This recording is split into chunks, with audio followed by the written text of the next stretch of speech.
First of all, I'd like to thank U.S.S.R, who is one of our supporters, one of our corporate partners. They run trade shows in Europe on the subject of defense and the defense industry. So thank you for your support. Your career as a diplomat really started with a very changing world. We had the fall of the Berlin Wall. We had the end of the U.S.S.R. We had battles with the former colonies in Africa, the rise of China. Ayatollah Khomeini left France and regained his position in Iran. And at the same time, you had the emergence of a stronger and unified EU led by President D'Estaing and Helmut Schmidt of Germany. You had the launch of the euro. And I'd like to just you take a minute to talk a little bit about your career as a diplomat, really culminating with the ambassadorship to the United States. You were very kind to sum up my career of over 40 years as a diplomat. What I wanted to achieve was also to show the evolution of what diplomacy is. Because I started in 1978, but I wanted also to highlight the changes of the world, and you mentioned a lot of upheavals which have taken place during this period, and of course the role of the French diplomacy in this through these upheavals and the main priorities of France in this world. I have had the chance to go through very, very historical moments, like when I was posted in Moscow during the fall of the Soviet Union, or in Berlin just before the reunification, and many, many eventful moments in the life of the European Union. So I am really aware that it was a sort of, achievement and a very, very happy end of this career to be posted as ambassador in Washington. And to get to this honor to chair the committee for the 80th anniversary of the liberation of France, to get the honor to meet the surviving veterans, these humble heroes, to honor those who have fallen for our liberty. It was a natural follow-up of my posting in Washington. And it gave me a strong and deep awareness of the very, very essential link between our two countries. When you came to Washington, President Trump was in his first term. You speak about the tariffs that were imposed on aluminum and steel that were a fairly significant issue for France and Europe generally. Kind of in somewhat in retaliation, what President Trump claimed to be trade imbalance.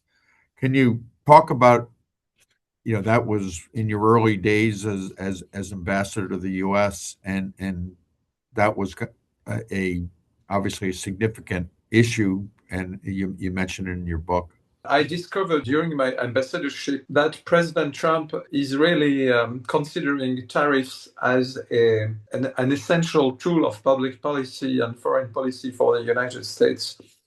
And even, I would say, an instrument which can, at the same time, kill more than two birds, so to speak. So I was not surprised during his second mandate to see this new tariff policy, because I had to cope with some tariffs on French imports. And you mentioned steel, but really the most sensitive product for me was wine. French wine is more than an export good. It's also a part of our culture. And, there was a dispute at that time on grants, public grants to Airbus and Boeing.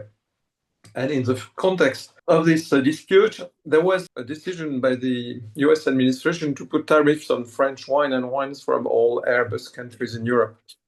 So yes, I had to cope with this aspect of US policy, and it was quite interesting also to have a teamwork with producers of wine to promote all the more our products on the US market than our producers and the importers, the US importers, had to overcome this extra cost of the tariff.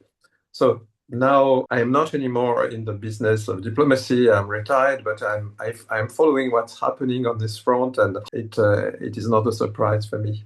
You were in, I guess, the cabinet of President Macron from 2017 to 2019 when you assumed your role as ambassador. And that was really the beginning of his mandate where he was elected for change. He was a young, I think he was 39 at the time, Yeah. probably the youngest in modern times elected president, had an agenda of change, of bringing, transforming France to be more global, kind of a new elan for Europe. France's vision for a new world order, security on the immigration side, concerned with the rise of Islam in France and beyond, its own independence from Europe while being integral to it, and then improving the well-being and things like climate change.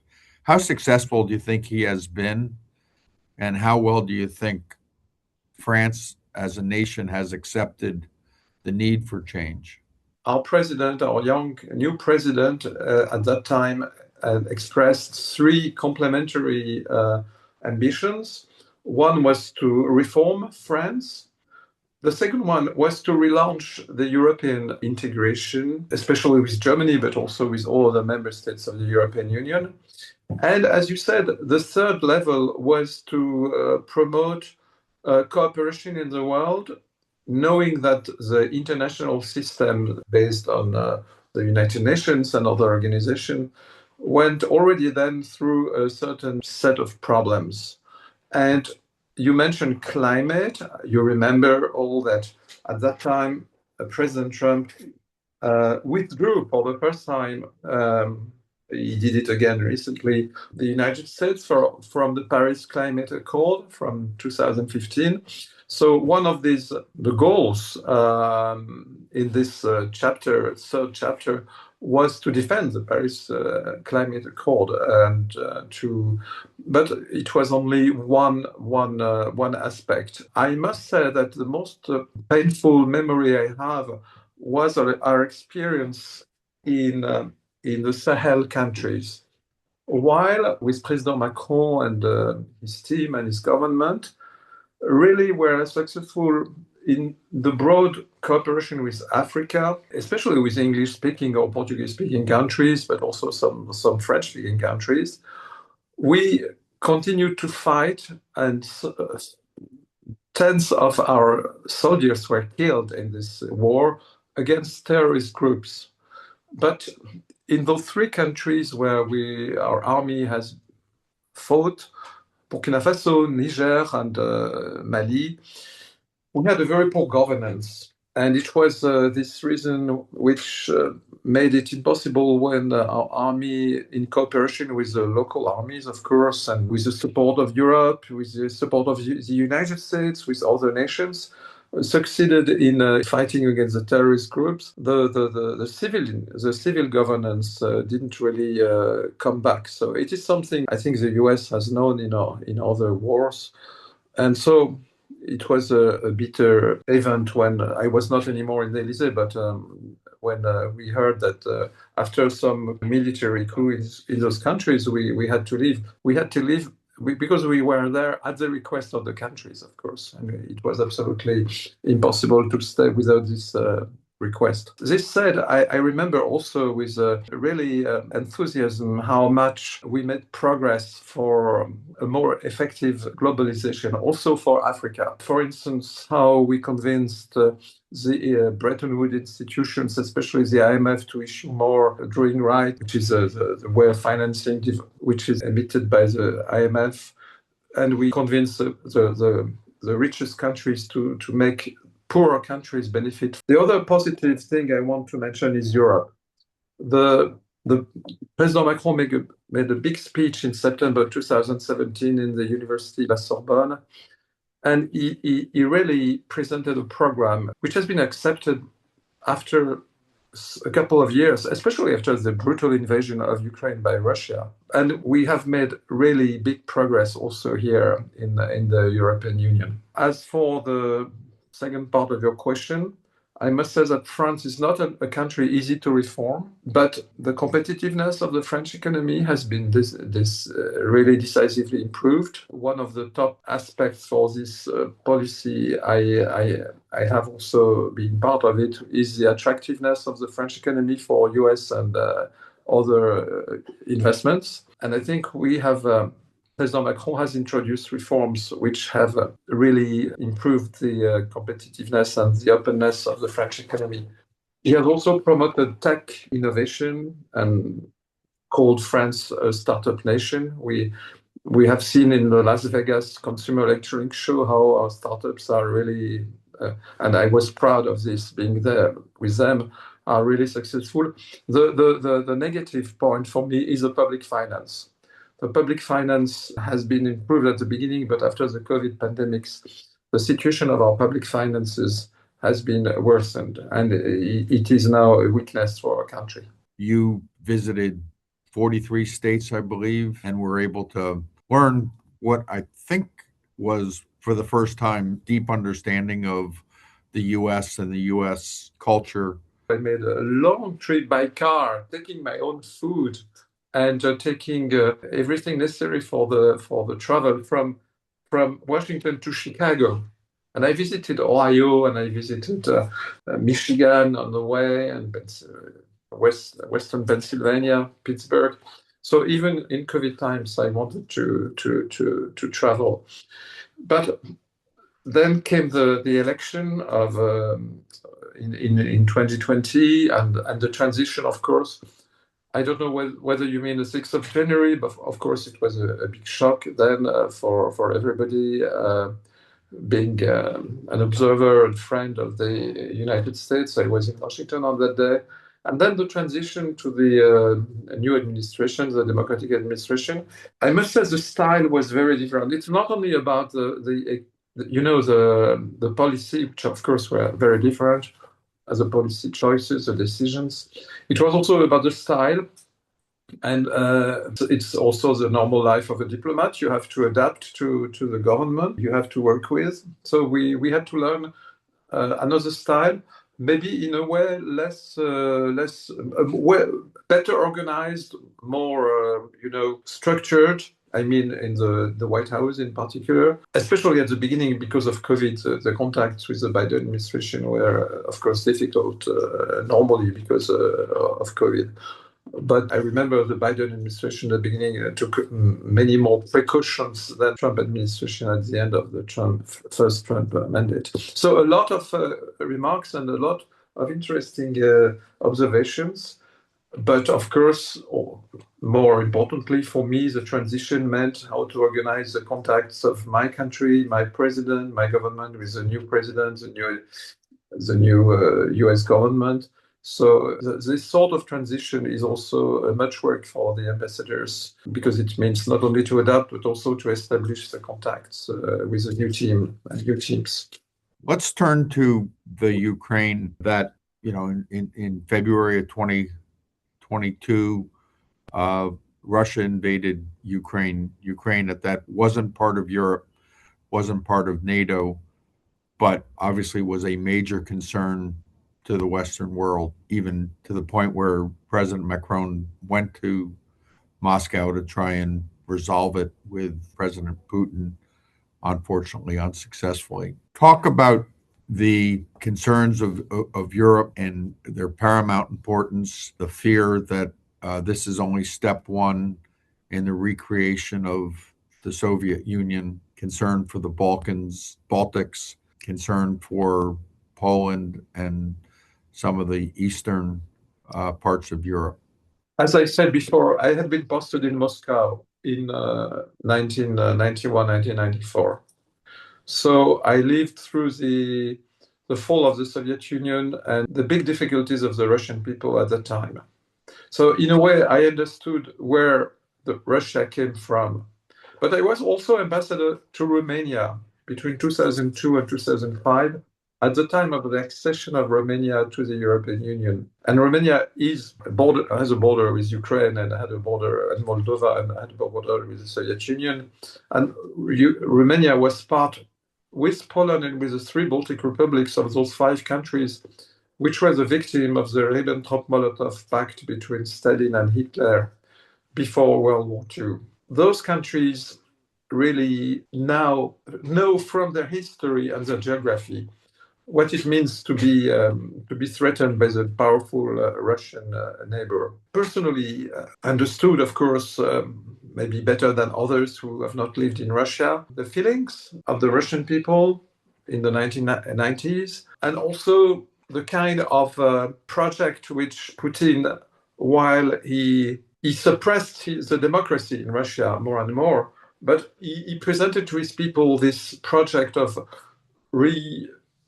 refounding the grandeur of the Russia in its not only Soviet history but also before. But I also understood the will of independence, of security of the Central and Eastern European countries who joined NATO and the European Union. When President Macron visited President Putin at the beginning of 2022, I want to stress 3 points. And not long, but just to be, because they are important. You remember that Putin had sent 2 ultimatums to NATO and to the United States in December, which could have been, for some points of these documents, a basis for discussion, but they were not sent to be a discussion. It was, for my understanding, it was just the announcement of what was to follow. But we in France, we were ready to discuss. And the reason why President Macron traveled, I think there are 2 reasons, although it was clear already that it was really a very tense moment. The first reason is that France, together with Germany, since 2014, was the mediator between Ukraine and Russia. It was called the Normandy format, which was created in June 2014 in Normandy. And so I, as diplomatic advisor of President Macron, for instance, I worked with my German counterpart in Berlin and Russian and Ukrainian envoys, the 4 of us, in the mediation between 2017 and 2019.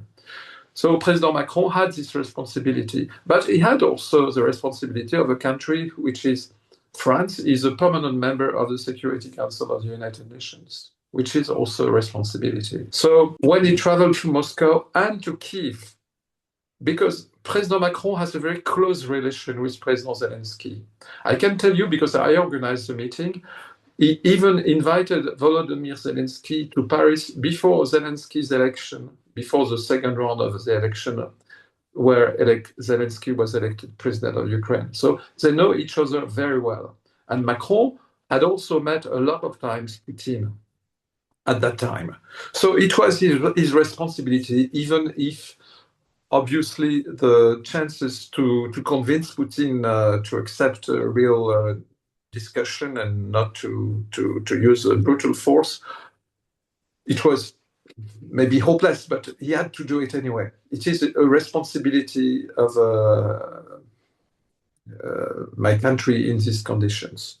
The biggest complaint by, I think, the Trump administration has always been the obligation of Europe to increase significantly its defense spending.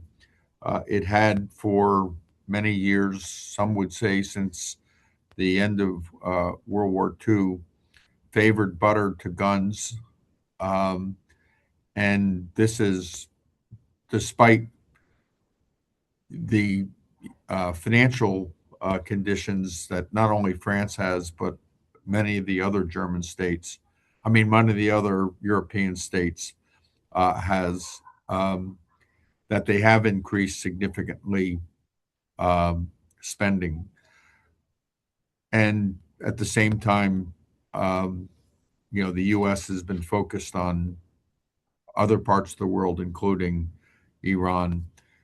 Do you think that there will be a transition so that, at least in terms of the defense of Europe, that the European member states will take the lead on defense of any one of the member states?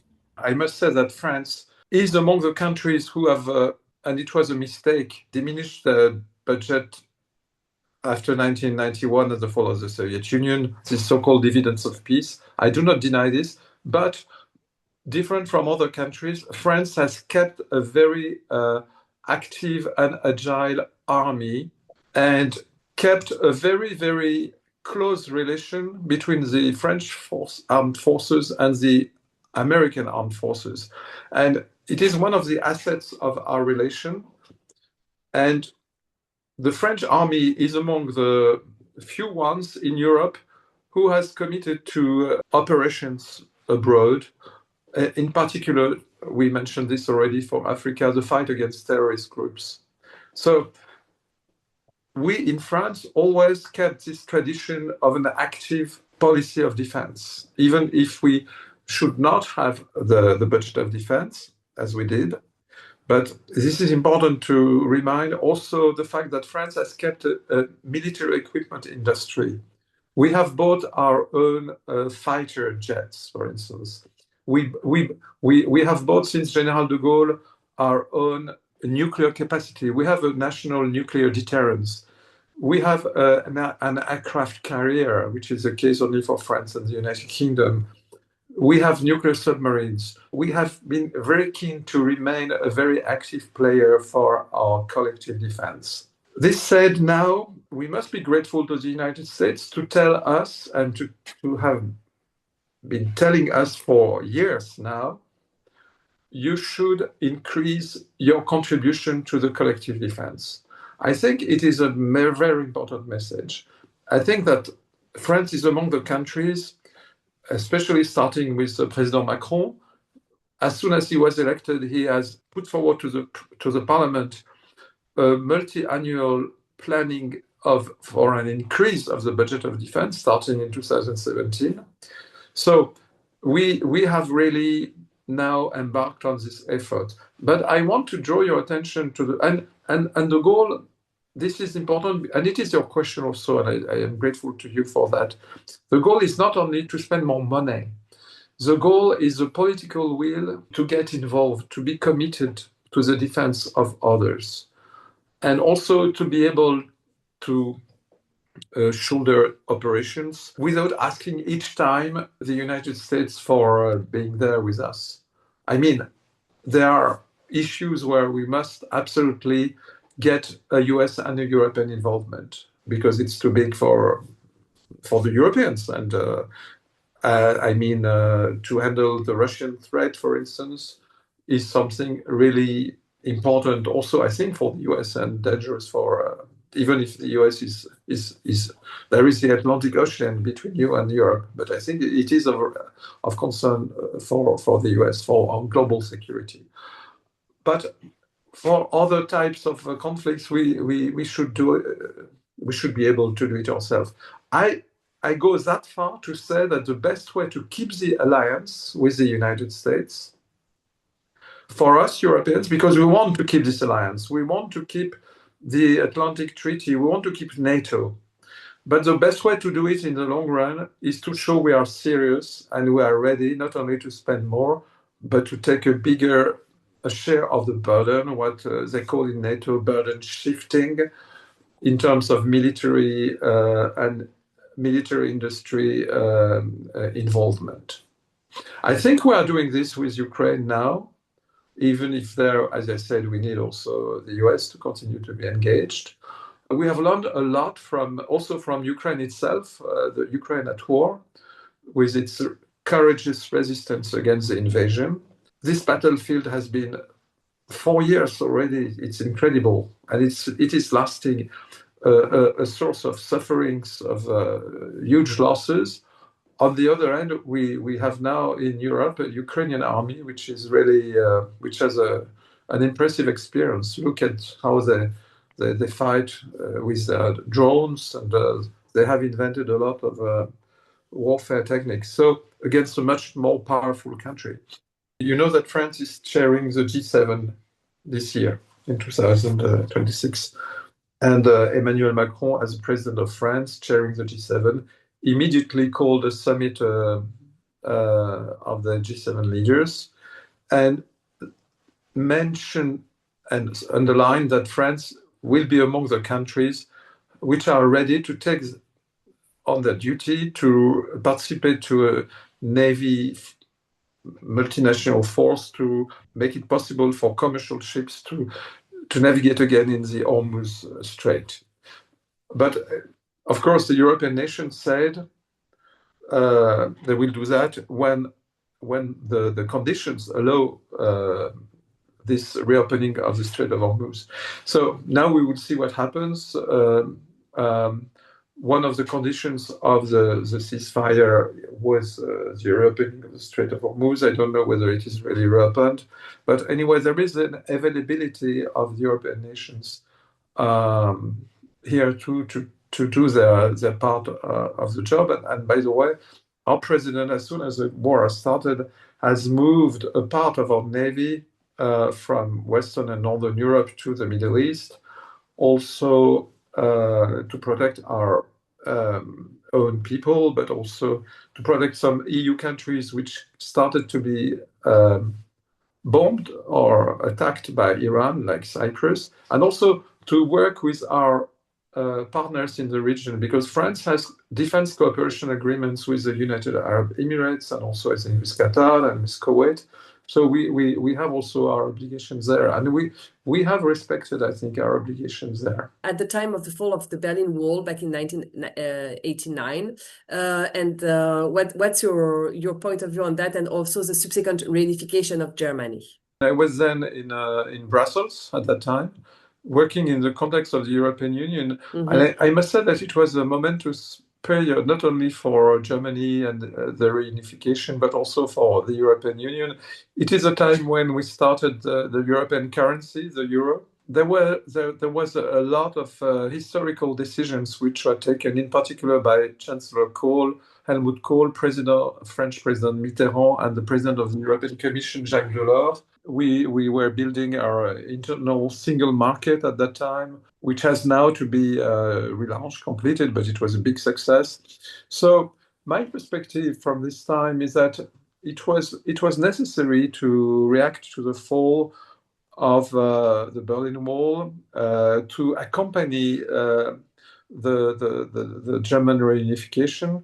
The reunification of Germany naturally made some people, think because of the history, whether it was something to be encouraged. And the policy which was followed by the French leaders at that time was to say, we accept this reunification because it's a normal aspiration of the German people.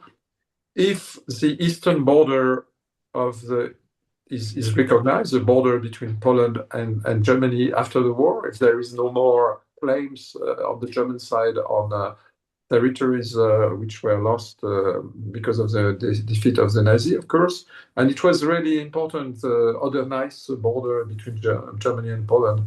And also, if this reunification is made in a European context. So this is the reason why what we call the new Länder, which was former Deutsche Demokratische DDR, Eastern Communist Eastern Germany, were immediately not only reunified, but also integrated into the European Union.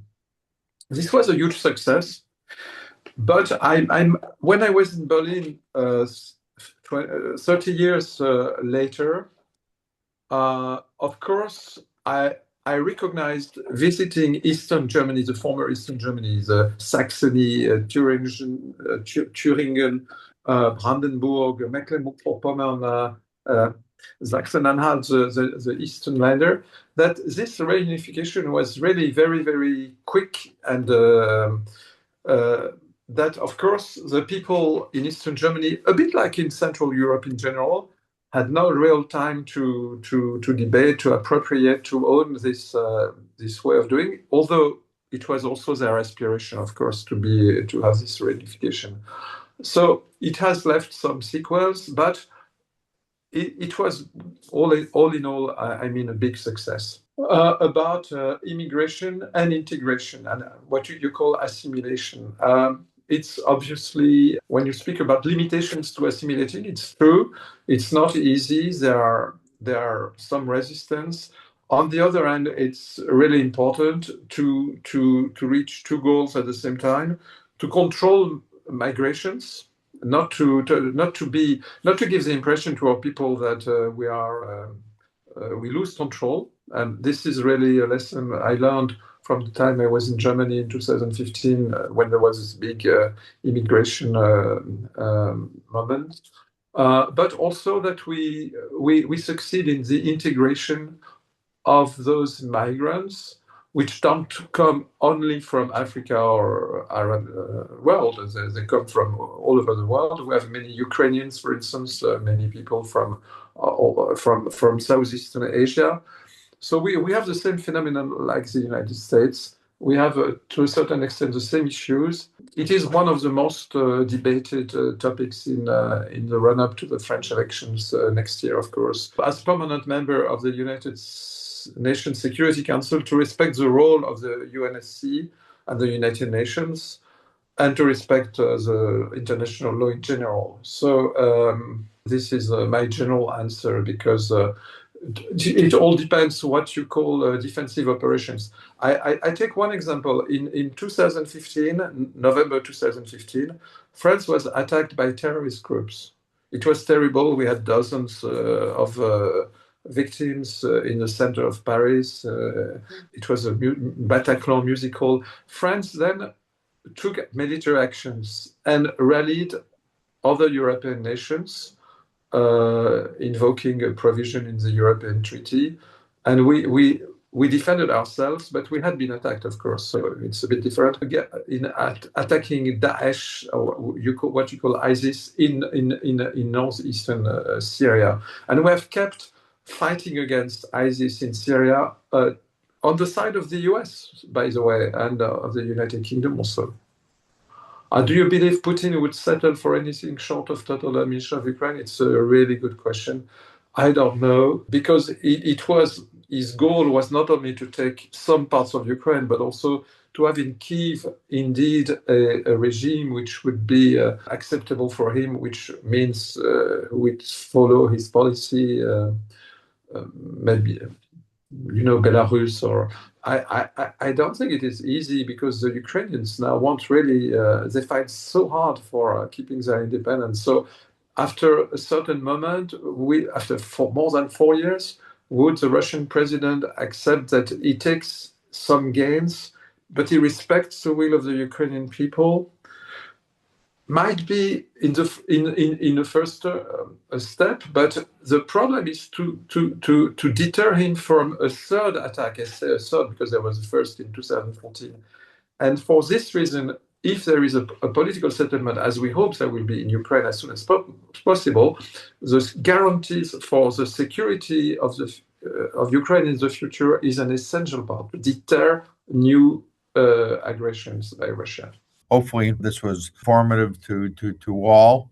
A lot of you've had a very storied career, and your book, Le Sherpa, it's in French, but it really does walk you through your career, which really had many interesting parts culminating in the U.S. So thank you for participating in this.